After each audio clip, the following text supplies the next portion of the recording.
So hello guys, आज चाहिँ मलाई च्याङबाले होम लोकेसन कसरी राख्ने, यसले के काम गर्छ भन्नुभएको रहेछ होइन। ल यो भिडियो चाहिँ नयाँ राइडरहरूको लागि, याङ्गो राइडरहरूको लागि, अब जसलाई होम लोकेसन राख्न आउँदैन, होम लोकेसनले के काम गर्छ त्यो थाहा छैन भने यो भिडियो चाहिँ तपाईँहरूको लागि है त। ल यसले चाहिँ के काम गर्छ भने, यसले चाहिँ आफूलाई आफ्नो घरतिर जाने कोही प्यासेन्जर भेटेछ भने, आफूले घर जानुपर्ने केही काम छ भने आफूले होम लोकेसन स्टार्ट गर्ने हो। अनि त्यसपछि अरू राइडरलाई नगई सुरुमा तपाईँलाई नै बुकिङ आउँछ, रिक्वेस्ट आउँछ होइन। अनि तपाईँले उठाउनु भएन भने अरू राइडरकोमा जान्छ।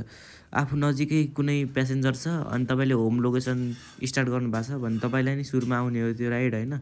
त्यसैले होम लोकेसन चाहिँ एकदमै जरुरी छ आफूले राख्नुको लागि। अब हुन्छ नि, अब 25 को गोल राखेछ अनि 24 पुगिसक्यो, तपाईँले 24 गोल पुर्याइसक्नुभयो, अब लास्टै एउटा गोल बाँकी छ अनि घर पनि जानुपर्ने छ भने होम लोकेसन स्टार्ट गर्ने अनि सिधै घरतिरको टिप लाग्छ अनि त्यसैलाई पुर्याइदिने अनि आफू सिधै घर आउने हो क्या। ल होम लोकेसन चाहिँ कसरी राख्ने हो भनेदेखि होम डेस्टिनेसन चाहिँ यहाँ यो 3 लाइन देखाएको छ नि, यसमा दाब्ने हो।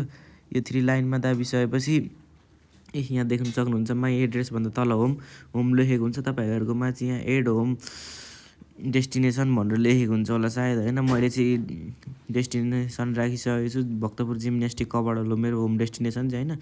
अनि यो चाहिँ कसरी स्टार्ट गर्ने भने यहाँ माथि घर देखाएको हुन्छ नि गाइज, यो घरमा होममा दाब्ने हो। अनि यो होममा दाबेपछि स्टार्ट गर्ने हो क्या। यो स्टार्ट गरेर अनलाइन बसेपछि चाहिँ आफू कहाँ छ, आफ्नो घर जाने ट्रिप मात्रै बज्ने हो क्या। आफू जहाँ भए पनि आफ्नो घर जाने ट्रिप बज्छ क्या। यो स्टार्ट गऱ्यो भने चाहिँ तपाईँ घरतिर जाने बाटोको मात्रै राइड लाग्छ क्या। अब तपाईँको घरतिर जाने बाटोको राइड हानेन भने चाहिँ आफू नजिकै भयो भने कतैको पनि राइड लाग्दैन क्या। तपाईँलाई आफ्नो घरतिर जाने बाटैको हुनुपर्छ अनि मात्रै राइड लाग्छ क्या।